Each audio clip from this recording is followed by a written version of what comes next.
Hello and welcome to News Now on TV360. I'm Thelma Okoro. The Nigerian government says it will no longer invest in the repairs of the country's refineries. Minister of State for Petroleum Resources Ibe Kachiko says the federal government would also not concession or privatize the refineries in the country. In a statement by the Ministry of Petroleum Resources, Ibe Kachiko stated that rather than concession or privatize the refineries, the government would encourage private sector investment and subsequent joint ownership and management of the facilities for greater efficiency. Reading out some of the achievements of the ministry, Kachiko noted that since the deregulation of the downstream of the petroleum sector in June this year, this has ensured the availability of petrol at filling stations across the country at affordable prices. The Petroleum and Natural Gas Senior Staff Association of Nigeria, Pengasan, and the National Union of Petroleum and Natural Gas Workers, NUPENG, have backed out of the planned strike action by oil workers in the country.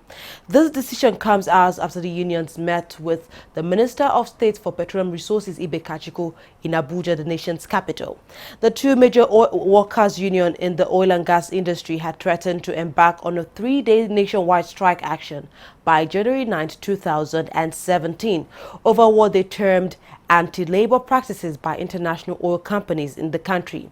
According to NUPENG, 250 of its members working with Chevron were sacked after the company declared their contract not binding, while 150 Pengasan members were sacked over terminal benefits issued by ExxonMobil. The Nigerian government has assured youths in the country of more job opportunities come 2017. This is part of what was discussed at the final edition of the federal government's town hall meeting held in Abuja. The meeting started in Lagos in April this year and has also been held in Kaduna, Kano, Uyo, Enugu, and now in Abuja. It was introduced to bridge the communication gap between the government and citizens in the country. This government is unrelenting in its efforts to ease the hardship in the land, especially youth unemployment, brought about by years of poor or lack of planning, profligacy, mismanagement of funds, massive corruption, and lack of investment in social investment programs. We did not create today's hardship, but we are resolved to end it and make life more abundant for our people. There's no question about that. All we ask is your undiluted support. We have no doubt that working with you will achieve our set goals. As many of you are undoubtedly aware, 200,000 jobs were created in the first phase of the Empower Volunteers Program. This is perhaps the highest number of jobs that have been created in one fell swoop by any government in the history of our country. Some 300,000 jobs are next in line to bring the total to the promise of 500,000 jobs. These jobs benefit mostly the youth who will be engaged in the areas of education, health, and agriculture. What we try to do, or what we intend to do, is to make Nigeria's economy more resilient so that oil price doesn't hit us the way it has hit us. And what are the things that we need to do that? One, of course, we need to stop wastage of money to make sure that the little money we have is spent on the right things. And the things that will create jobs is largely infrastructure. And I know that my colleague will speak a lot about infrastructure, but let me explain why infrastructure is important. Currently, if there are two people in two different countries, let's say Vietnam and Nigeria, with the same talent, the one in Vietnam has an inbuilt advantage over the one in Nigeria, and the difference is infrastructure. It costs so much to do business in Nigeria. It costs so much to transport goods. You have to run a generator, you have to have your own borehole. So even when people have creative ideas that could make jobs for themselves or for others, they're unable to take advantage. And in fact, we end up importing things which we could produce here. So once we sort out our infrastructure, we'll be able to create jobs for the future. This is the beginning of Nigeria's journey to disaster.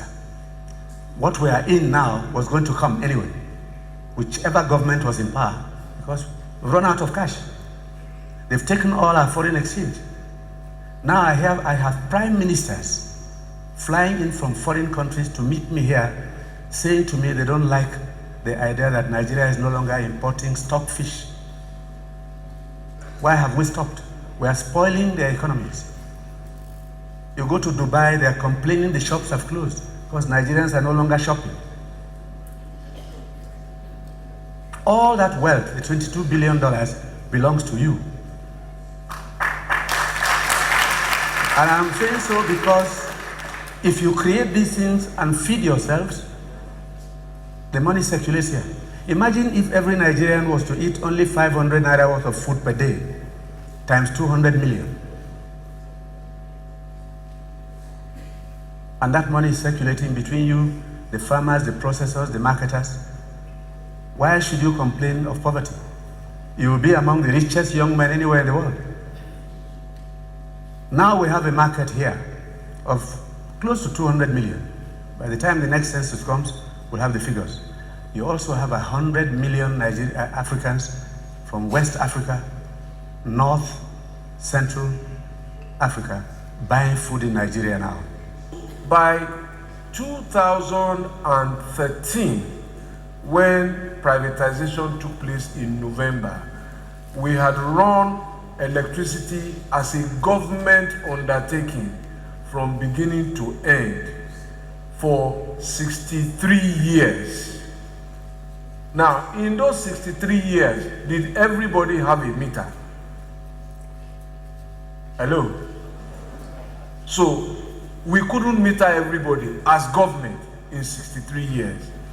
We have now moved from government-owned to private-managed power sector in 3 years. Is it out of context or within context to expect that what we could not do in 63 years, we would complete in 3 years? And I think that is it. The point, therefore, to make is that the power sector in private hands is in transition. It's a 3-year transition thus far. We are doing a lot of things, and one of the things we are trying to ensure does not happen again is massive importation of meters. Because the more meters we import, the more jobs we take away. The Economic and Financial Crimes Commission, EFCC, has filed a 9-count charge against former Minister of Justice Mohammed Adoke and former Minister of Petroleum Dan Etete. 7 others were arraigned alongside both men for alleged mismanagement of the multi-million-dollar revenue from the sale of oil black to Malibu Oil and Gas Limited. Court papers filed by prosecutors say the accused persons transferred $801.540 million from the federal government's account. The charges were filed 2 months after the House of Representatives investigated alleged shady deals in the award of oil blocks involving Malibu Oil and Gas Limited. Operations of Arik Airlines have resumed barely 24 hours after a protest by labor unions in its office in Lagos State, southwest Nigeria. The action has left hundreds of passengers stranded all over the country. Arik Air is currently the biggest airline in Nigeria. It took the intervention of the Nigerian Civil Aviation Authority (NCAA) to resolve the picketing of the airline by industry unions. Aggrieved workers of the airline joined the 3 aviation unions over the airline's failure to pay 7-month salary arrears, as well as unionization of Arik Air employees and recall of all their colleagues who were sacked because of their roles in the unions, as well as other anti-labor practices. As a result of the intervention, Arik Air has agreed to pay all outstanding salaries to its workers beginning this Friday. The Nigerian Army has slammed a video circulating on social media appearing to show soldiers begging for food and water.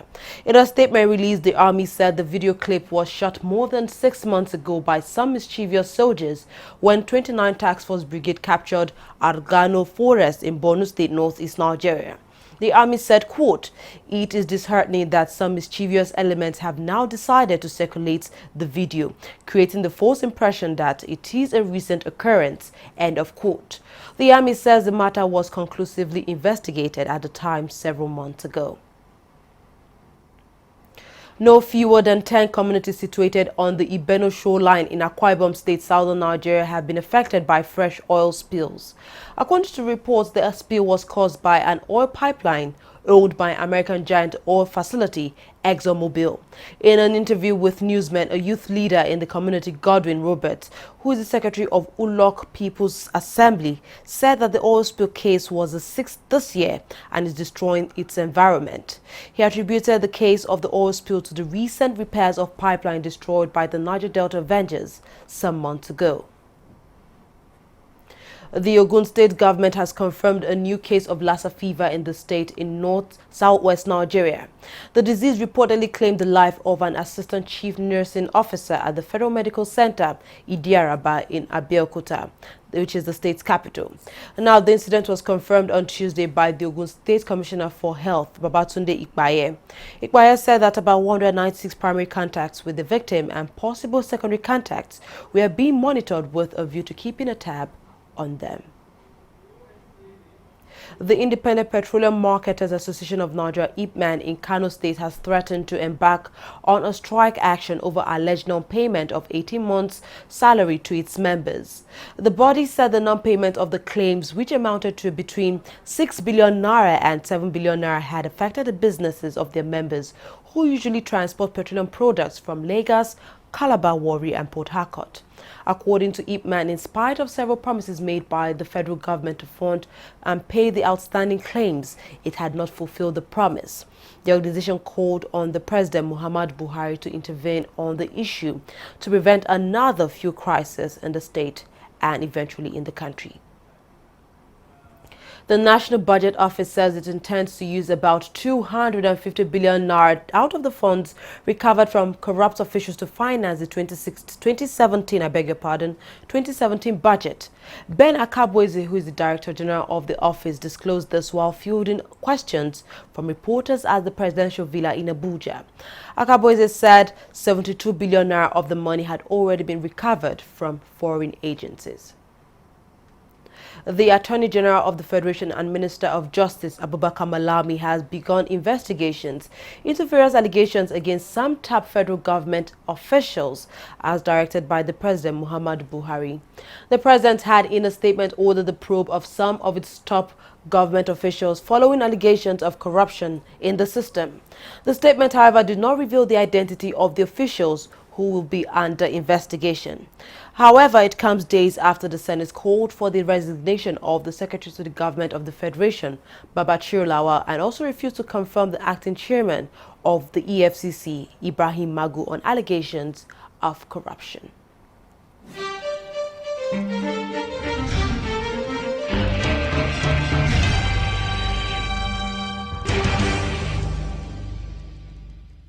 Corruption not in my country. How work? Oh, correct, Oga. What is it that you are doing? Oga, they come out the part now. Make we go sell for. Oga, na correct kuza be this o. Oga Titus and him boys them. They do am. They go come out the original parts, sell am, make plenty kuza. No wonder our customers bring the generator back to our workshop because they bad. And not because of stuff. Now because they overuse the generator. Plus say NEPA no they give them electricity. Before I open my eye, Makachuku, look at my talk in the heaven. Replace this original generator parts back inside this generator of my customer. In short, before we do front jump. One, front jump. 1, 2, 1. Stealing of generator parts or changing of original parts to a fake one. That is corruption. Not in my country. Corruption not in my country.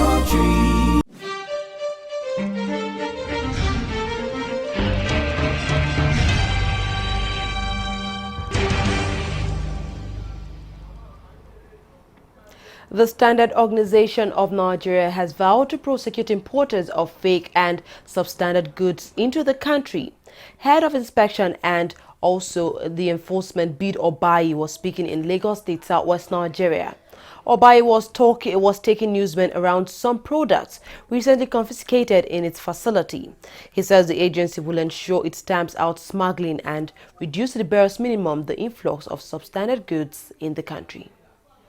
Act number 14 of 2015 of Standards Organization of Nigeria has now given it enough prosecutorial powers. And that is why the new DG of SON, Mr. Anthony Abuloma, said under his watch, prosecution of these erring importers, it must be a priority.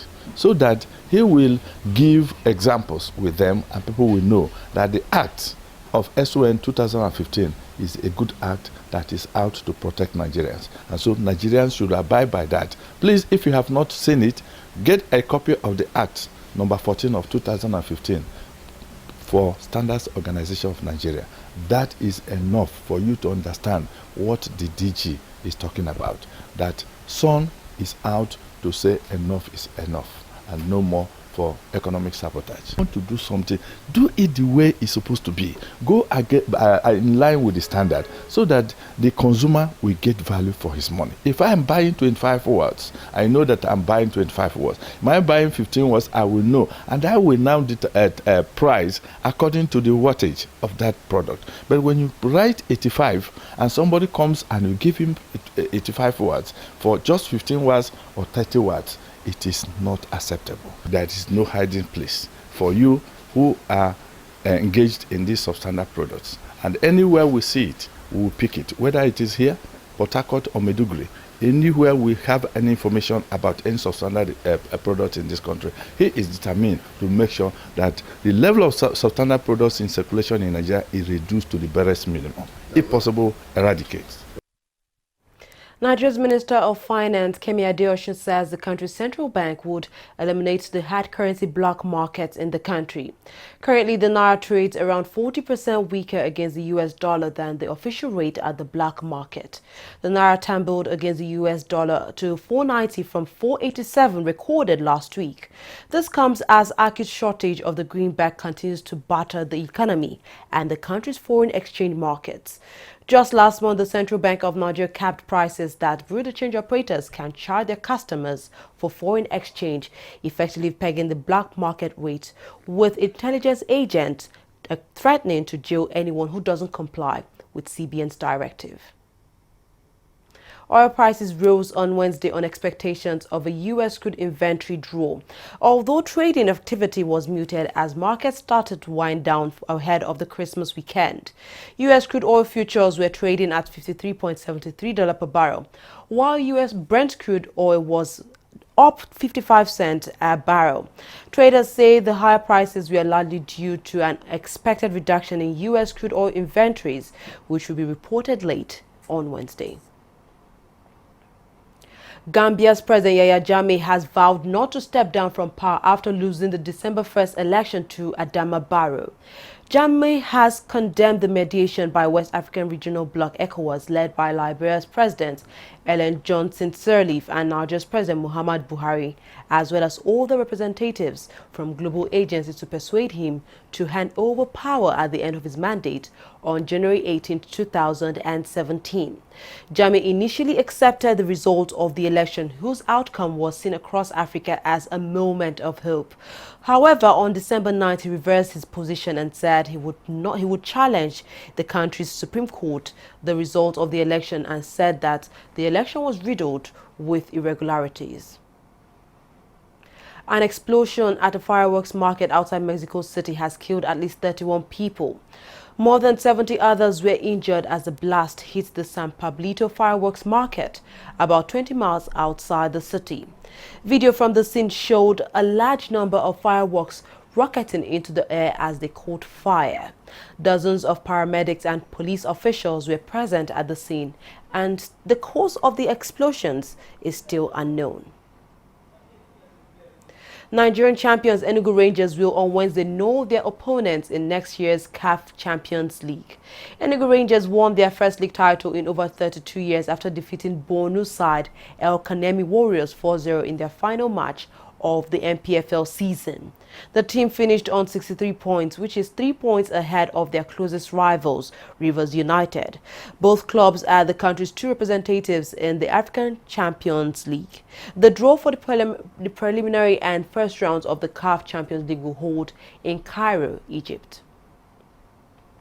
Amos Adamu could face yet another 2-year ban from all football-related activity after an investigation of FIFA Ethics Committee for breaching the body's code of ethics.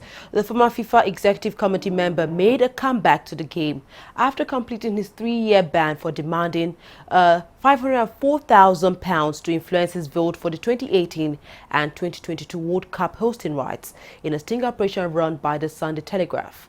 He now faces an additional suspension and 20,000 Swiss franc fine for further violations covering general rules of conduct, loyalty and conflict of interest of its code of ethics. 7 Cameroon players say they will not be going to the African Cup of Nation finals.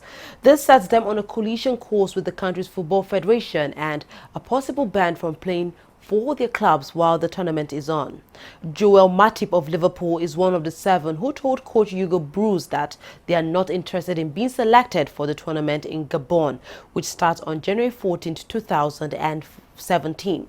Now, Cameroon's football body has said it will deal with the players at the appropriate time. It will name the final 23-man squad for the tournament next week. Well, that's all we have at this time. Thank you very much for watching. I'm Thelma Okoro.